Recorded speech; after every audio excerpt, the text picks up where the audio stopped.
जिंदाबाद। भारत माता की जय। भारत माता की जय। भारत माता की जय।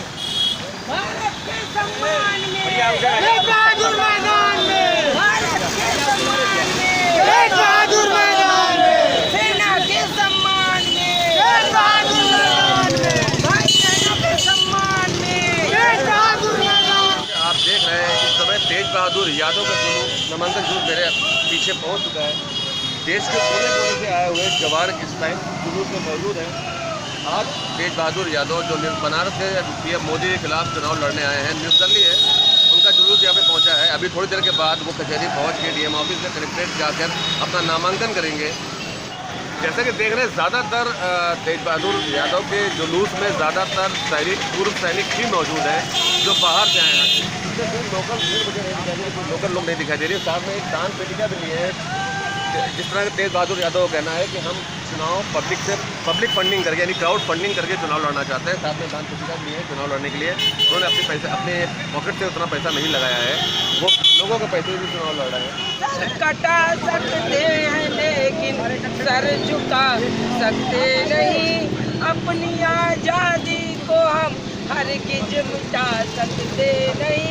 इस सेना के लिए हमारे खून की बूंदी कम है। आज सेना के जवान पूरी बनारस में छाए हुए हैं, लेकिन एक सेना का जवान तड़प रहा है अंदर से। इस जवानी के बीते समय में उसका बुढ़ापे का सहारा बेटा छिन गया। ना मोदी बाप बन सका, ना इस सेना के जवान को बाप बनने रहने दिया। ऐसे मोदी को मेरा श्राप है।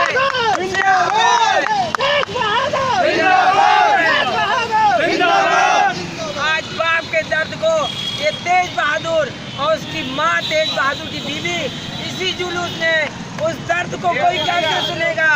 अरे आप लोग सुने, उस तेज बहादुर की बुढ़ौती का सहारा मोदी ने छीन लिया, क्योंकि वो बेटा तड़पता हुआ कह रहा था मेरे बाप को सेना से मत निकालो, घर की माली हालत सही नहीं है, मैं कैसे जीऊँगा, कैसे पढ़ूंगा मोदी जी। लेकिन फिर भी उन्होंने मोदी जी ने सेना से बर्खास्त कर दिया। जब उसने लेटर पाया, बेटे ने सुसाइड कर लिया। आज ये दर्द आप लोगों का है।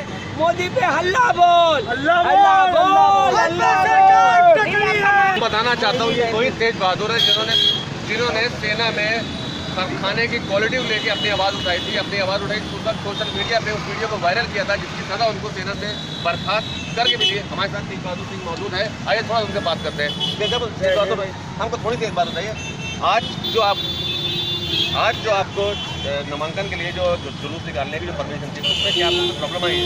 हाँ, उसी में उन्होंने कहा है कि आप झंडा नहीं ले सकते हो, जैसे माला नहीं पहन सकते हो, इस तरह काफ़ी समस्याएं उन्होंने मना कर दिया था कि ये चीज़ आपको परमिशन नहीं मिलेगी। तो हमने कहा कि ठीक है, परमिशन नहीं है कोई बात, हमें नॉर्मल परमिशन दी है, जैसे गाड़ियों का है। काफ़ी इस तरह के डॉक्यूमेंट मांग रहे हैं जो कि गाड़ी की परमिशन थी कि नहीं आपको? नहीं, कोई गाड़ी का परमिशन हम नहीं। फिर बोल रहे हैं ये डॉक्यूमेंट लाइए, बार वो कह रहे हैं ठीक है हम पैदल जाएंगे। वैसे भी हमारे पास तो गाड़ी है भी नहीं। कोई बैनर भी आप लोग यूज़ नहीं किया? नहीं, बैनर वगैरह हमने कुछ नहीं किया। मना तो नहीं किया था? माइक भी बनाए, बैनर बना था? कहा है। आप देखिए पूरे बनारस के अंदर बीजेपी के बैनर, झंडे, सारा सब कुछ, आचार संहिता के ऐसे धज्जियाँ उड़ा रखी है उन्होंने। लेकिन हमारे लिए सब नियम कानून बना रखे हैं, हम पब्लिक के लिए। आप खुद देखिए, सुबह से आए हुए हमारे आदमी रोडों में बीच में फंसे हुए ताकि हमारे लोग पहुँच ना सके। सब जगह रोड जाम किए हुए, अमित शाह जो आ रहे हैं उसके लिए रोड जाम किए हुए। हमारे सारे जवान जो रोडों के ऊपर फंसे हुए ताकि वो लोग यहाँ तक पहुँच ना सके। हमारे साथ कितनी जाती की जा रही है। तेज बहादुर का साफ बीजेपी पर आरोप है कि बीजेपी यानी मोदी जी बनारस में चुनाव आचार संहिता का उल्लंघन कर रहे हैं। लगातार हर जगह बनारस में, हर चौराहे पे, हर नुक्कड़ पे बड़े मोदी जी के पोस्टर लगे हैं। हर स्कीम को लेकर हर जगह लिखा हुआ है कि मोदी जी को वोट दें। चुनाव आयोग इस बारे में क्या कह रहा है, ये इसका जवाब चुनाव आयोग को जनता को देना चाहिए। जबकि जहाँ तक तेज बहादुर की बात है, बैनर, पोस्टर या गाड़ी भी इस्तेमाल करने नहीं दी गई। आप देख सकते हैं कहीं पर इनके कोई गाड़ी नहीं है इनके। भारत में ये डिक्टेटरशिप है और भारत में जिसके हाथ में सत्ता होती है, आज मोदी जी के हाथ में सत्ता है, सरकार मोदी जी की है। उसने हमारे बैन रूप है क्यों बैन लगा दिया? अपने बैनर क्यों नहीं बन गया? क्या कानून मोदी जानता है, हम नहीं जानते? हमारे लिए कोई कानून नहीं है। इसलिए जो भी सरकार है वो डिक्टेटरशिप चलाती है। क्योंकि पुलिस फोर्स, आज मैं चुनाव आयोग से कहना चाहता हूँ, अगर तेज बहादुर के बैनर नहीं लगते तो मोदी जी के क्यों लगे? चुनाव आयोग इसका जवाब दे, मगर कोई जवाब नहीं देता है। चुनाव आयोग भी भाग जाता है। चुनाव आयोग निष्पक्ष है तो मोदी के, भाजपा के, अन्य पार्टियों के पर्चे, दफ्तर सब बंद करवाए जाएं। केवल एक भूतपूर्व सैनिक जो निकाला गया है देश से, क्या गलती की थी? मोदी जी ने खुद कहा था मैं भ्रष्टाचार खत्म करूंगा। ये भी भ्रष्टाचार खत्म करने में सम्मिलित हुआ। क्यों ने उसने अफसरों का साथ दिया और उसको खुद को ही निकाल दिया। क्या भ्रष्टाचार ऐसे खत्म होगा? खुद मोदी जी भ्रष्टाचार बन पा रहे हैं। भारतीय जनता पार्टी ने भ्रष्टाचार बन पाया है। इसका उदाहरण तेज बहादुर है। आज माला नहीं डालने दी, मत डालने दे। कल भाजपा सरकार सुन ले, मोदी जी सुन लो, ये 1857 का मंगल पांडे का बिगुल मेरठ से बजा था। आज बनारस से मैं बागपत से आया हूँ, केरला कर्नाटक से आए हुए। आज पूरी राजनीतिक पार्टियों के खिलाफ सेना ने, भूतपूर्व सैनिकों ने, ये बनारस की धरती से किसानों ने, मजदूरों ने बिगुल बजा दिया है। आगे आने वाली जनरेशन में नेता कोई नहीं होगा, केवल सेना के जवान या गरीब आदमी होगा, न कि मोदी होगा। तेज बहादुर यादव के साथ एक और सैनिक हमारे साथ जग प्रताप सिंह में मौजूद है। आइए उनसे बातें करते हैं। आप बताइए सर अपनी बात। सर, मेरा नाम लेफ्टिनेंट के प्रताप है। मैं इंडियन आर्मी से था और सेना के अंदर सहायक सिस्टम जो 1811 के बने आए हैं उनको खत्म करने के लिए मैंने आवाज़ उठाई थी 2016 में, जो कि लीगली तरीके से मैं राष्ट्रपति, रक्षा मंत्री, हर जगह लेटर लिखा, प्रधानमंत्री को भी कई बार इन्फॉर्मेशन दिया। इसके बाद जब वो नहीं किया गया तो मेरे मिसेज के द्वारा जो अफसर के घरों में जवानों का नाजायज, फाइटर सोल्जरों का नाजायज इस्तेमाल किया जाता, वो वीडियो सोशल मीडिया में वायरल किया गया। इसके बाद सेना हमारे साथ क्या किया, कोर्ट मार्शल बैठाया, मेरा 10 नंबर फॉर्म भरा, बहुत सारी परेशानी की। फिर भी मोदी सरकार के जहन में क्यों नहीं घूमा कि सेना के अंदर इस रूल को चेंज किया जाए। हमारा देश 15 अगस्त 1947 को आज़ाद हुआ। इसके बाद 26 जनवरी 1950 को हमारे देश में नया संविधान लागू किया गया। अगर हमारे देश के अंदर अंग्रेजों के बनाए हुए रूल इतने अच्छे होते तो 26 जनवरी 1950 को हिंदुस्तान का रूल क्यों चेंज किया गया? आज तक इंडियन आर्मी का रूल अंग्रेजों के बनाया हुआ चल रहा है, जिससे जवानों को काफ़ी प्रॉब्लमें आती हैं। अफसर उससे जवान का शोषण करते हैं, नाजायज तरीके से अपने घर में इस्तेमाल करना। जनरल बिपिन रावत साहब खुद स्टेटमेंट दे चुके हैं कि दिल्ली NCR के अंदर कम से कम 4000 जवान ऐसे हैं जो 4 अफसरों के घर में गुलामी कर रहे हैं, नौकरी कर रहे हैं। और हमारे CRPF, हमारे जो अर्धसैनिक बल हैं, उनकी पेंशन बंद कर दी गई है 2012 से।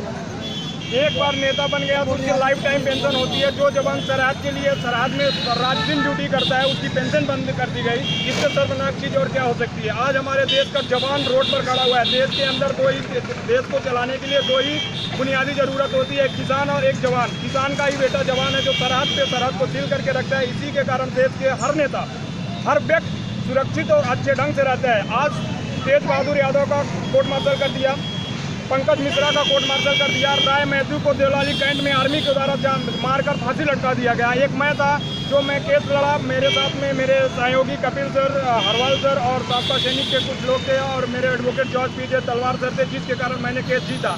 लेकिन आर्मी ने मुझे कोर्ट मार्शल कर दिया था, मुझे 6 महीने की सज़ा सुनाती थी। मैं कहना चाहूँगा, सोशल मीडिया में कुछ लोग कमेंट कर रहे थे कि तेज बहादुर सेना से भगोड़ा है और देशद्रोही है। ऐसा नहीं है। तेज बहादुर, अगर तेज बहादुर को भी वकील मिला होता तो केस जीतता।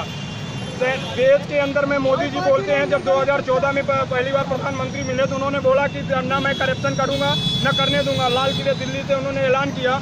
उसको देखते हुए सेना के कुछ जवान जैसे कि मैं, तेज बहादुर, पंकज मिश्रा और कई जवान थे जिन्होंने ये सोचा कि हमारे प्रधानमंत्री अच्छे आए हैं और सेना के अंदर जो ये गुलामी प्रथा है और जो फाइटर सोल्जरों का शोषण है उसको बंद करेंगे, जिसके कारण हमने हिम्मत दिखाकर आवाज़ उठाई।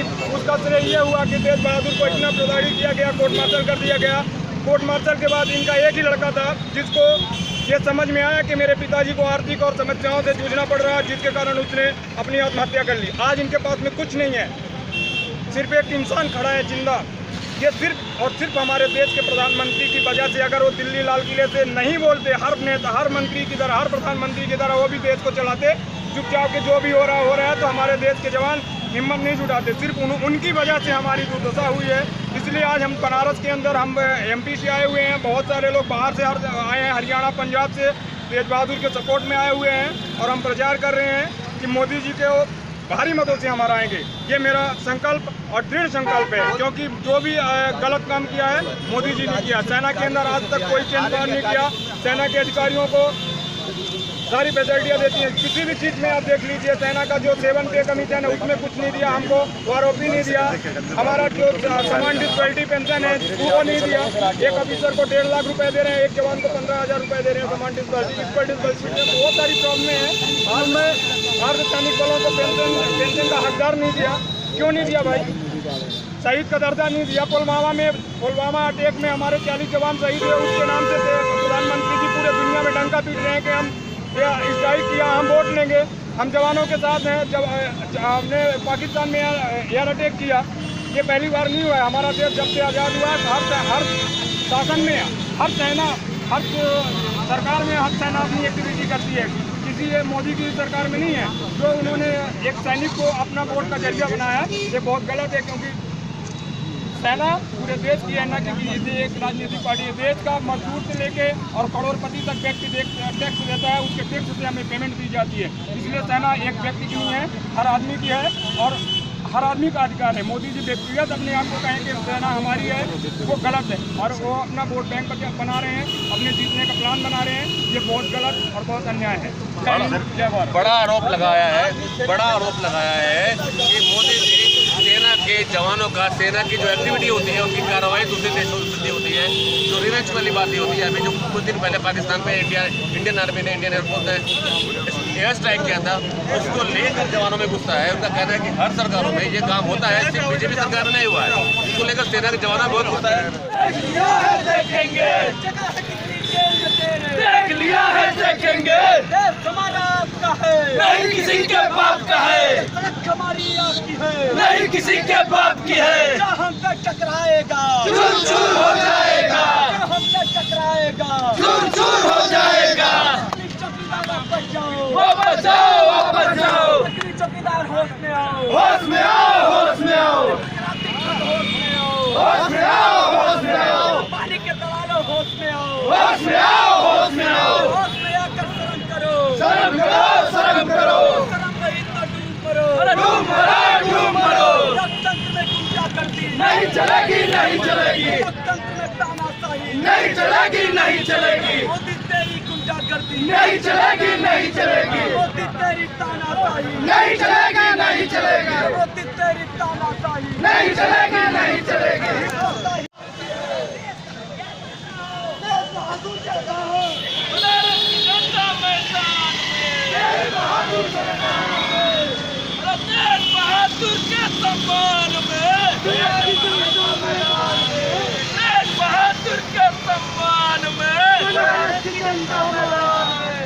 जय जवान, जय किसान, जय जवान, जय किसान, जय जवान, जय किसान।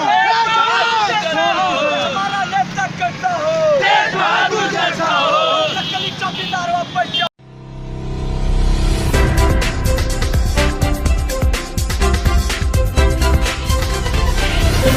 आप देख रहे हैं जनमंच न्यूज, जन जन की आवाज।